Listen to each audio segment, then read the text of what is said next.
دنیا میں سب سے بیوقوف بندہ وہ ہے جسے کوئی اشتعال دلاتا ہے، وہ تو یوز ہوتا ہے، وہ تو استعمال ہو گیا۔ ہمارے ہاں سب سے زیادہ بیوقوفی، یعنی اگر جس ملک کے وکیل بھی استعمال ہو جائیں اور جس ملک کے ڈاکٹر بھی استعمال ہو جائیں اور اسلامک یونیورسٹی میں پڑھنے والے وہ بچے جو گریجویشن کے بعد گئے ہیں وہ بھی استعمال ہو جائیں، تو پھر صرف یہ ہے کہ ہمیں نہ کوئی استعمال کرتا ہے، ہمیں کوئی اشتعال دیتا ہے۔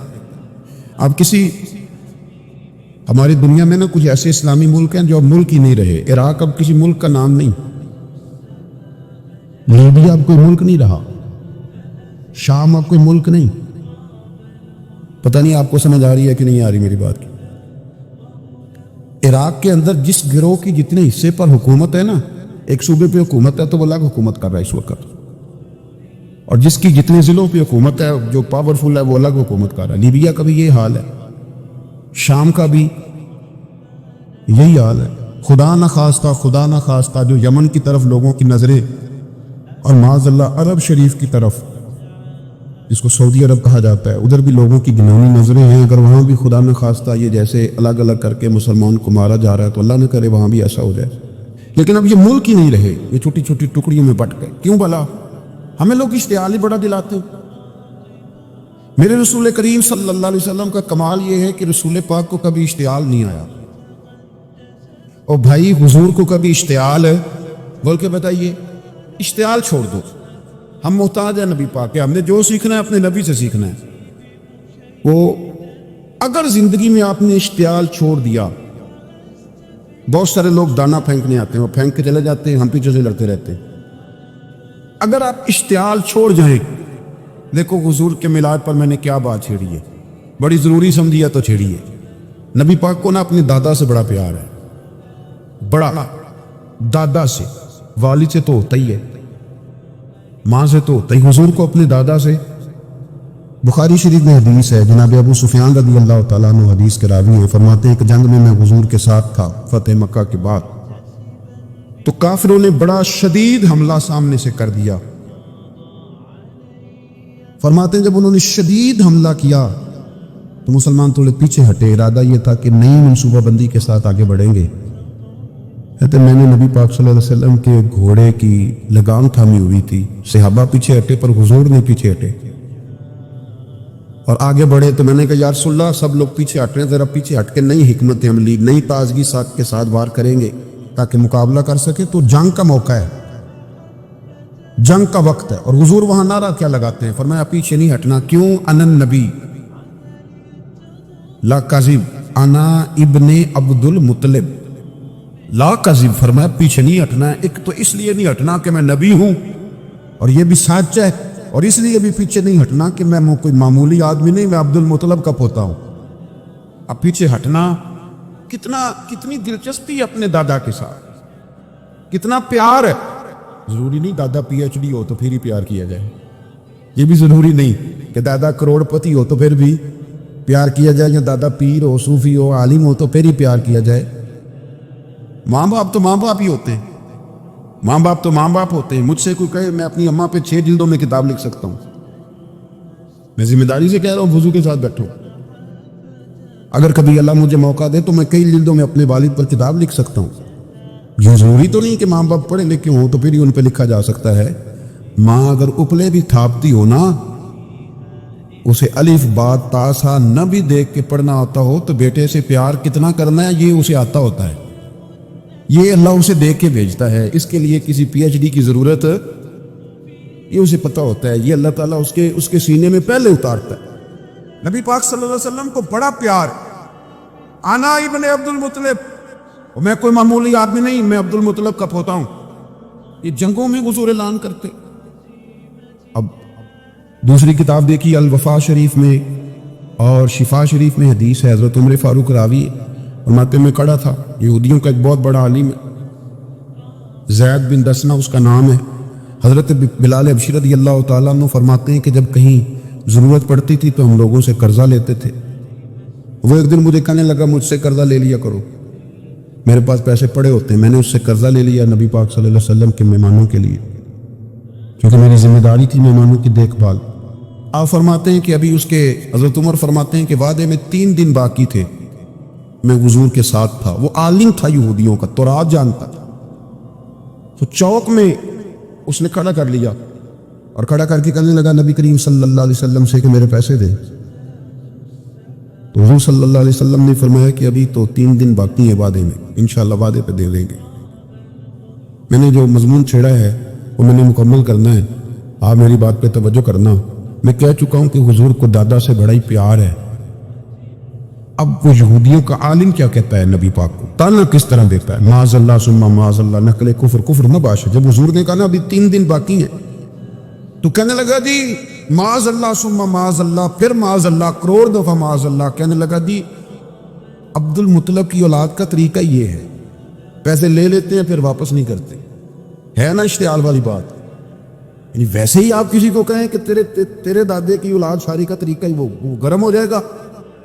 اور اگر یہ کہہ دیا جائے اس ذات کے بارے میں جس سے آپ پیار بھی عشق کی حد تک کرتے ہو، تو اب تھپڑ تو بنتے ہیں نا 4، اب ڈنڈا تو بنتا ہے نا. لیکن میرے نبی پاک اشتعال میں نہیں آتے، مزاج نہیں تھا رسول کریم. نبی کریم صلی اللہ تعالی علیہ وسلم نے اتنی بڑی بات کر دی کہ حضرت عمر کہتا ہے میں نے یوں کر کے تلوار پہ ہاتھ رکھا، نکال لی نیام سے باہر، گردن اڑاؤں گا اس گستاخ. رسول کریم نے فرمایا عمر یہ تو کیا کر رہا ہے، میرے تو ذمہ یہ تھا کہ تو اسے نرمی کا کہتا اور مجھے پیسے دینے کا کہتا. اب اس طرح کر، اسے فلاں جگہ لے جا، وہاں کھجوریں پڑی ہیں، تول کے دے دے، چل 2 کلو زیادہ بھی دے دینا. حضرت عمر فاروق رضی اللہ تعالیٰ عنہ کہتے ہیں میں نے کہا حضور زیادہ کس بات کی، میں تو پوری بھی ذرا ناپ تول کے دوں گا. اور احتیاط سے کس بات کی زیادہ، اس نالائق کو زیادہ دوں؟ حضور فرمانے لگے کہ زیادہ اس لیے دینی ہے کہ تو نے اسے ڈانٹا ہے، تو نے تلوار دکھائی ہے، اب 2-3 کلو زیادہ دینی. حضرت عمر کہتے ہیں میں لے گیا اور میں نے 2-3 کلو کھجوریں زیادہ دی، پر میرے اندر جو اس کے بارے میں کوفت تھی وہ جاتی نہیں تھی. میرا دل کرتا تھا کاٹ ڈالوں اسے. اور جب میں نے دے لی نا تو میرے قریب آیا، میرے گھٹنے پہ ہاتھ رکھا. آنسو بڑے قیمتی ہوتے، ایک کبھی نکلتے. کہتے ہیں جب میرے گھٹنے پہ اس نے ہاتھ رکھا تو وہ یہودیوں کا عالم رو پڑا. کہنے لگا عمر تیرا کیا خیال ہے کہ میں بلا وجہ کی میں نے بات کر دی؟ کہا نہیں، روتا کیوں ہے، پہلے بے ادبی کرتا ہے اب روتا ہے. تو کہنے لگا عمر میں کوئی معمولی آدمی نہیں، میں پڑھا لکھا بندہ ہوں، معمولی ہوتا تو جلدی مان جاتا. میں تورات کا، انجیل کا، زبور کا عالم ہوں. میں نے آخری نبی کی ساری صفتیں اپنی کتابوں میں پڑھی ہیں. میں نے ساری باتیں چھپ چھپ کے نبی پاک میں دیکھ لی تھی. ایک بات میں نے حضور کی آزمانی تھی ابھی، وہ یہ تھا کہ نبی پاک کے سامنے جتنی بھی جہالت کرو گے نا، اللہ کے رسول کا علم اس پر غالب آ جائے گا، حضور کا صبر اس پر غالب آئے گا. میں نے نا آج وہ آزمانا تھا، اور میں نے نا سازش کر کے بلال کو پیسے دیے تھے، اور میں نے سازش کر کے 3 دن پہلے مانگے تھے. پر عمر تجھے مبارک ہو، میں نے تو آزما کے مانا ہے، تو بغیر آزمائے محمد عربی کا غلام بن گیا ہے. اب لے جا، مجھے معافی بھی دلا، اور نبی پاک صلی اللہ علیہ وسلم کی غلامی بھی میرے لیے اس سنت پہ بھی تو میرے ساتھ شامل ہو. زندگی میں اشتعال نہ اپنے آپ کو آنے دے. لوگ دنیا میں باتیں کرنے آئے ہیں، اور باتیں کرنے والے رہ جایا کرتے. باتیں کرنے والے، میری بات کی سمجھ آ رہی ہے، اور کام کرنے والے وہ کر جاتے. اگر آپ باتوں پہ آپ وقت گزاریں گے تو رہ گئے اشتعال. وکیلوں کو بھی یہاں اشتعال آتا ہے، یہاں ڈاکٹروں کو بھی اشتعال آتا ہے، یہاں فلانے کو بھی اشتعال آتا ہے، یہاں بھیا آپ کس چکر میں پڑ گئے؟ اگر آپ کو اشتعال ہی آنا ہے، آپ دیکھیں نا اہل طائف نے نبی پاک کے ساتھ کیا کیا. تاریخ میں نا کچھ الفاظ ایسے ہیں جو پڑھے نہیں جاتے. جب انہوں نے کہا کہ معاذ اللہ آپ نبی ہیں جو دروازہ گھوم رہے ہیں، آپ نبی ہیں جن کے ساتھ لشکر ہی کوئی نہیں، پیسے ہی کوئی نہیں، آپ ہیں. اتنے سخت جملے، پتھر بھی مارے. اشتعال تو 1.5 منٹ میں آ جاتا بندے کو، اور ہمارے ہاں تو رہ بھی صرف اشتعال ہی گیا ہے، صرف اشتعال ہی ہے. جس کو دیکھو اسے اشتعال ہے، ادھر بھی لڑائی، ادھر بھی دنگا، ادھر بھی فساد. بھئی آپ چھوڑیں. رسول کریم علیہ السلام کو حضرت زید بن حارثہ نے کہا حضور دعا کریں یہ تباہ ہو جائے.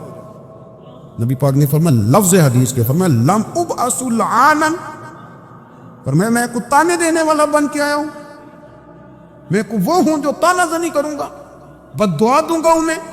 فرمایا انما بعثت ہادیا و رحمہ، فرمایا میں تو رحمت بن کے آیا ہوں اور لوگوں کو ہدایت کا راستہ دکھانے کے لیے آیا ہوں۔ زندگی میں کبھی بھی اشتہار، ایک بات اور کرنی ہے آپ سے، اس پر بھی آپ نے خاص توجہ کرنی ہے، جو ہمارے لیے سرکار کی محتاجی میں سے خیرات ہم نے لینی ہے، وہ یہ ہے نبی پاک صلی اللہ علیہ وسلم کو نا قرآن مجید نے حریص کہا۔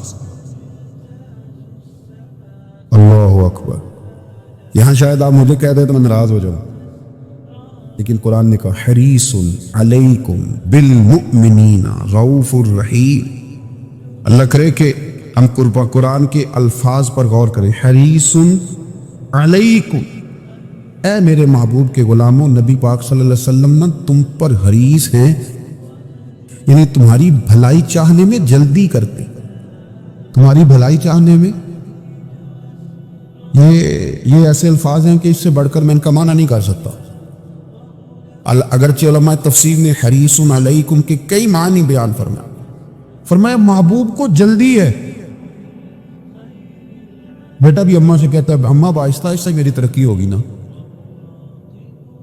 اب مرید بھی پیر صاحب سے کہتا ہے حضرت صاحب ہوں میں شروع کرتے لئیے سویرے اٹھتے پہنا تے ایمیں ہولی ہولی کر کے داڑھی، مجھے تو خیر بہت سارے کہتے ہیں، اس لیے ایک میرے سنگی ہیں اللہ تعالیٰ انہیں جزائے خیر دے، وہ جنوبی پنجاب سے ہیں تو وہ سرائکی ہیں۔ اب ہمیں اللہ نے یہ اعزاز دیا ہوتا ہے کہ ہمارے پاس ہر زبان کا بندہ ہوتا ہے، اس لیے کئی دفعہ اپنی زبان بھی گڑبڑ ہو جاتی ہے، کیونکہ سب سے بات کرنی ہوتی ہے نا جی۔ تو مجھے کہنے لگے ایک دن فون کر کے پیر صاحب مبارک ہو گئے۔ میں نے کہا جی خیر مبارک، کیا ہوا؟ کہنے میں ان چھوٹی چھوٹی داڑھی رکھ لئی اللہ دے فضل نہ۔ میں کہا چلو میں تیری مبارک قبول کرتی تو مہربانی کریے انہوں کھاد شاد باندھا رہی تاکہ تھوڑی بڑی بھی ہو ہی جائے، اس مبارک ہوئے۔ میں چھوٹی چھوٹی، میں کہا چلو اللہ کریم خیر کرے گا بڑی بھی ہو جائے، حالانکہ داڑھی کا کوئی وزن ہی نہیں ہوتا، کیوں ہوتا ہے نہ چھوٹی کا نہ بڑی کا، اللہ سمجھنے کی توفیق عطا فرمائے۔ باہر کیا جو بات عرض کرنی ہے اس کی طرف آتا ہوں آپ حضرات سے۔ حریص علیکم، بھئی ہر بندہ کہتا ہے میں آہستہ آہستہ چلوں گا، لیکن نبی پاک صلی اللہ تعالیٰ علیہ وسلم نے شوق رکھتے میری امت کو جلدی سے خیر ملے، جلدی سے۔ آپ دیکھیں نا، ہم نے نا اصل میں سنی تقریریں، سنانے والوں نے سنا دی، بس وہ ٹھیک ہے ایک نظام ہے، لیکن کبھی کبھی نا ہم الجھ جاتے ہیں، اڑ جاتے ہیں کہ یار ایسے بھی ہوتا ہے۔ نبی پاک جلدی کرتے ہیں اپنی امت کو خیر دینے میں، جلدی۔ حضرت ابو ہریرہ نے حافظہ مانگا تو فٹافٹ دیا حضور۔ حضرت جابر ابن عبداللہ نے کہا حضور گھر میں غربت ہے تو فرمایا یہ کلو لے جا، کھول کے نہ دیکھنا کھجورے، کھاتا رہنا ختم کوئی نہیں ہوگا۔ جس نے جو مانگا نا، جو ذرا جلدی کر کے، مرنا ہے قبر میں جانا ہے، پھر قیامت تک قبر میں لیٹنا ہے، پھر قبر سے اٹھنا ہے۔ وَإِذَا الْقُبُورُ بُعْثِرَتْ عَلِمَتْ نَفْسٌ مَا قَدَّمَتْ وَأَخَّرَتْ، پھر وہاں سے اٹھ کے حساب دینا ہے، حساب کے بعد جنت دوزخ کا فیصلہ ہونا ہے۔ اور میرے نبی پاک صلی اللہ علیہ وسلم کو بڑا شوق ہے امت جلدی جلدی جنت میں جائے، لہذا فرمایا ابو بکر تو بھی جنتی ہے۔ حضور وہ قبر، وہ اٹھنا، وہ حساب کتاب، فرمایا میں جانوں اللہ جانے۔ عمر تو بھی جنتی ہے، عثمان بھی جنتی ہے، علی بھی جنتی ہے، طلحہ بھی جنتی ہے، زبیر بن عوام بھی جنتی ہے، طلحہ بن عبید اللہ بھی جنتی۔ 10 بندوں کو نہ کھڑے کھڑے جنت۔ امام حسن اور حسین پیچھے کھیل رہے تھے تو پوچھ لیا کسی نے حضور یہ 10 تو جنتی ہیں، تو فرمایا جو پیچھے ہیں تو کہا سید الشباب اہل الجنہ، یہ جنتی ہیں اور یہ جنتیوں کے سردار۔ آپ ذرا پلٹ کے دیکھ لیں کس طرح حضور نے، اور یہ اس شوق کو آپ سمجھیں، ہمیں تو شوق ہی کوئی نہیں، اب یقین کریں نہیں شوق، زیادہ سے زیادہ شوق ہوگا تو اپنے بیٹے کے حق میں ہوگا کہ جلدی جوان ہو جائے، اور اس میں بھی ہماری ڈبل لالچ ہوتا ہے کہ بچہ جوان ہو جائے اور میں کبھی بوڑھا بھی نہ ہوں، یہ بھی جوان ہو جائے اور میں بھی جوان ہی رہوں۔ بھئی یہ تو نہیں نہ ہو سکتا، اگر وہ جوان ہوگا تو پھر آپ کو بوڑھا ہونا پڑے گا، لیکن ہمارا ڈبل لالچ ہے، یہ بھی جوان ہو جائے اور میں بھی جوان ہی رہوں، یہ ہو سکتا؟ نبی پاک صلی اللہ علیہ وسلم نے فرمایا، آپ ذرا غور کریں، فرمایا وہ بیر رومہ ہے جو خرید کے دے دے گا میں اسے جنت کی بشارت دیتا ہوں۔ فرمایا جو مسجد بنائے گا میں گارنٹی دیتا ہوں اپنے لیے جنت میں مکان بنا لے گا۔ میرے رسول کریم علیہ الصلوۃ والسلام جنت کو آسان کرتے چلے گئے، فرمایا 2 چیزوں کی ضمانت دے دے، زبان اور شرمگاہ کا غلط استعمال نہ کرنا، میں تجھے گارنٹی دیتا ہوں کہ رب تجھے بغیر حساب کتاب جنت عطا کر دے گا۔ جلدی کے ساتھ حضور نے یہ شوق پیدا کیا، ہمارے یہاں نا ہر معاملے میں تیزی ہے. امیر راتوں رات ہونا ہے، حسین راتوں رات ہونا ہے، اور بادشاہ بھی نیک ذرا آہستہ آہستہ ہو کے کرنا ہے. آہستہ آہستہ آہستہ آہستہ. اتوں ہر ویلے مسیطے بہ رہے ہیں تو اور کتنے بہی ہے جی. بھائی مسجد اللہ کا گھر ہے، تیرے گھر بیٹھتے تو 2-3 زیادہ بیٹھتے، تو نے کہنا تھا کوئی اور کام بھی کریا کر. اللہ کے گھر بیٹھے ہیں تو یہاں بھی تجھے اعتراض ہے. کدھر جا کے بیٹھے، کدھر بیٹھے جا کے. ہمارا ایک پیر بھائی تھا، اللہ اکبر، تو حضرت صاحب کے پاس آ کے نا کسی نے شکایت لگائی اس کی کہ اس کے گھر والے کہتے ہیں ہر ویلے پیروں کو لے بیٹھا رہنا ہے. تو سب ہنس پہ فرمان لگے ایک بار پھر گل کری، کہتے جو کہتے ہیں ہر وقت پیروں کے پاس بیٹھ رہتا. سنا یار بڑا مزہ ہے، ایک بار پھر کری. تو وہ جب حضرت صاحب کو مزہ آتا تھا تو ہمیں مفت میں آنا شروع ہو جاتا تھا. تو یہ تو بڑی بات ہے نا جی کہ کوئی کسی اللہ والے کے پاس بیٹھتا ہے. میری بات کو سمجھ لیں، جلدی کرتے رسول کریم، ہمیں بھی تھوڑی جلدی کرنی چاہیے نبی پاک کا غلام بننے. صحابہ نے بڑی جلدی کی، آپ یقین کریں 1 منٹ بھی دائیں بائیں نہیں. بس آج حکم آیا، آج ختم، آج ہی عمل ہوگا، کل پرسوں کی بات کوئی نہیں. ساری دنیا جاتی ہے نا مدینہ شریف اور جا کے دیکھتی ہے مسجد قبلتین، 2 قبلوں والی مسجد. یار بڑا مشکل کام ہے، بڑا مشکل کام ہے. لوگ کہتے ہیں پہلے تسی انجان دے سو، اب یہ کہنا شروع کر دیا بڑا مشکل کام ہے. حضور نے 4 رکعتوں والی نماز 2 ادھر منہ کر کے پڑھائی اور پھر 2 رکھتے ہیں. اور یار مشکل ہے کام، بڑا مشکل. یہاں تو میرے بھائی پگڑی کا سٹائل بدل ناراض ہو جاتے. اور میرے رسول کریم صلی اللہ علیہ وسلم نے کعبے کا رخ ہی پھیر لیا تو سلام کے بعد صحابہ نے سوال نہیں کیا. کسی نے پوچھا کل تم نے 2 ادھر پڑھی تھی، آج 2 ادھر پڑھی. انہوں نے کہا ہم نے قبلہ نہیں دیکھا، ہم نے تو یہ دیکھا امام کدھر جا رہا ہے. آجیو آؤ شہنشاہ کا روضہ دیکھو، کعبہ تو دیکھ چکے، اب کعبے کا بھی کعبہ دیکھو. جلدی کرے، وقت بڑا تھوڑا ہے. بیماری فٹافٹ آ جاتی ہے، کچھ پتہ نہیں چلتا. کمزوری فٹافٹ آ جاتی ہے، کچھ پتہ نہیں چلتا. بہت سارے حالات ہیں جو جلدی خراب ہو جاتے. نبی پاک صلی اللہ تعالی علیہ وسلم نے نا اپنی امت کو بڑی ساری خیر اللہ سے لے کے دی. ہمارا دین بڑی جلدی مکمل ہوا، 23 سالوں میں مکمل دین حضور نے ہمیں عطا فرمایا. اور پھر ایک اور مزے کی اور لطف کی بات یہ کہ ایک ہے کہ جنگیں بھی ہو رہی ہیں.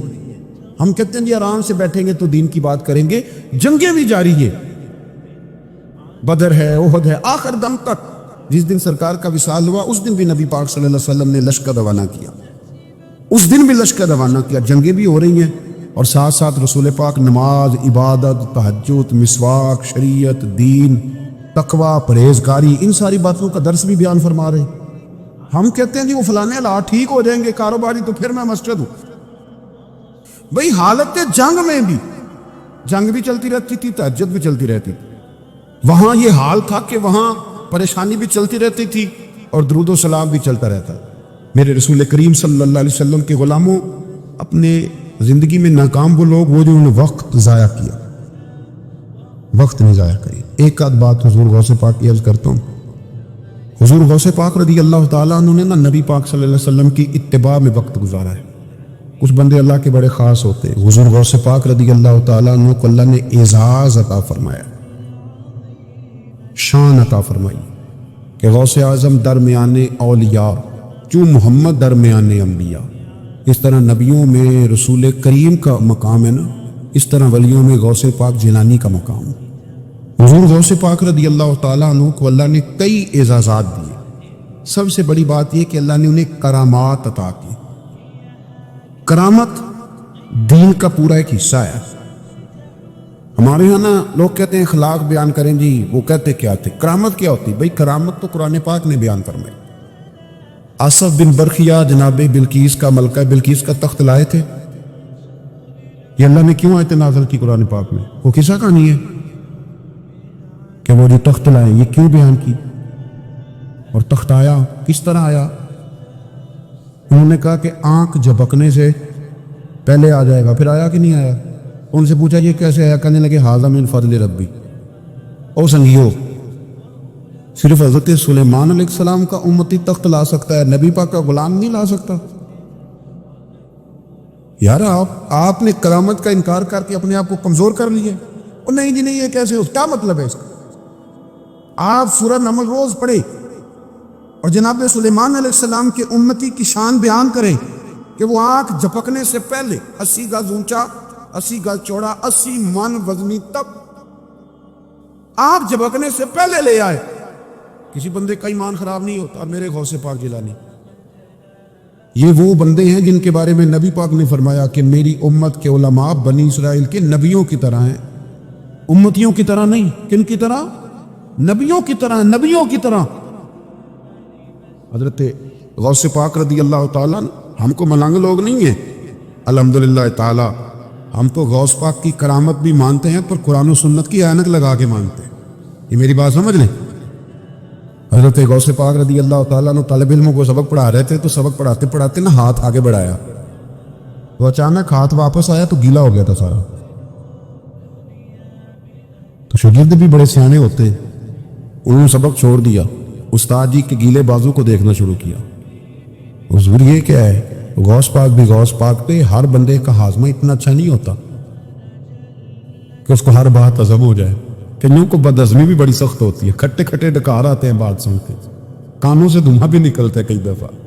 تو انہوں نے پوچھ لیا فٹافٹ کہ حضور یہ کیا ہوا؟ تو غوث پاک کو پتا تھا کہ سب کا ہاضمہ ٹھیک ہے. میرے صاحب نے نہیں کہا تھا خاصاں دی گلامہ آگے نہیں مناسب کر لی. اگلا شعر میں نہیں یہ پڑھنا کیونکہ زیادہ ڈاڈ ہے تو میں ادھر ہی رہتا ہوں. اتنا ہی کافی ہے کہ خاصاں دی گلامہ آگے نہیں مناسب کرنی. انہوں نے کہا حضور یہ کیا ہے؟ تو آپ فرمانے لگے تمہارے والی بات نہیں. اللہ اکبر. ابھی سبق پورا ہو رہا تھا تو بندے دوڑے دوڑے آ گئے اور انہوں نے نعرے لگانے شروع، یا غوث یا غوث یا غوث. لوگ کہتے ہیں غوث پاک سے ملتا نہیں. میں کہ ٹھیک ہے انہوں نہیں نہ ملیا، جنہوں ملیا اس سے رولا پانا نہ بڑا ملیا بڑا ملیا بڑا ملیا. اپنا اپنا معاملہ نا. کسی نے کہا حضور کچھ نہیں دیتے تو کسی نے کہا میرے کریم سے گر قطرہ، کسی نے مانگا دریا بہا دیے، دور بے بہا دیے. جس کو ملا ہے وہ تو شور کرے گا. تو تھوڑی دیر کے بعد ہی بندے پہنچ گئے. انہوں نے آ کے یا غوث کے نعرے بھی لگائے، وہ مچلے بھی، وہ روئے بھی، وہ قدم بھی چومے، اپنے مقدر پہ ناز بھی کیا. شکر ہے اللہ کا، اللہ نے ہمیں آپ کا غلام بنایا، شکر ہے. تو طالب علموں نے پوچھا ہوا کیا؟ کہنے لگے کشتی میں بیٹھے تھے تو ڈوبنے لگی تھی. تو ہم نے کہا کہ ہم تو غوث پاک کے ماننے والے ہیں. تو پھر حضور غوث اعظم کا دست مبارک نمودار ہوا ہے اور کشتی کو پکڑ کے کنارے لگا دیا ہے، کشتی کو پکڑ کے کنارے لگا دیا ہے.